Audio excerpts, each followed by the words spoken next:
ئێمە وەک خوێندکارانی بەشی دەرمانسازی و بەشی ددانسازی زانکۆی تیشکی نێودەوڵەتی ئەمڕۆ هەڵساوین بە ئەنجامدانی گربوونەوەیەک دژی زیادکردنی قستی خوێندن لەسەرمان لە کاتێکدا ئێمە کە گرێبەستمان کردووە لەگەڵ زانکۆدا بە دۆلار ئەو گرێبەستەمان کردووە بەڵام زانکۆکانی دیکە هەمویان بە دینار قستی خوێندن لە قوتابیان وەردەگرن.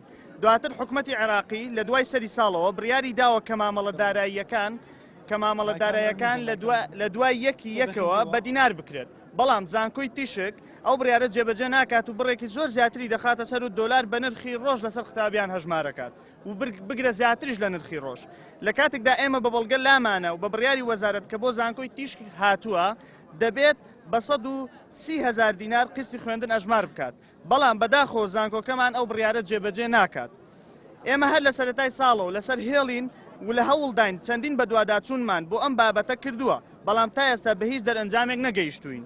تا ئەم ساتەیش بە شێوەیەکی ئاسایی و مەدەنیانە داوای مافی ڕەوای خۆمان کردووە بەڵام بەداخەوە بە هیچ شێوەیەک لایەنی پەیوەندیدار ئامادە نەبووە وەڵاممان بداتەوە. بۆیە بە پێویستمان زانی مەدەنیانە بایکۆت بکەین و بەم گرتبوونەوەیە دەنگی ناڕەزایەتی خۆمان بگەێنین.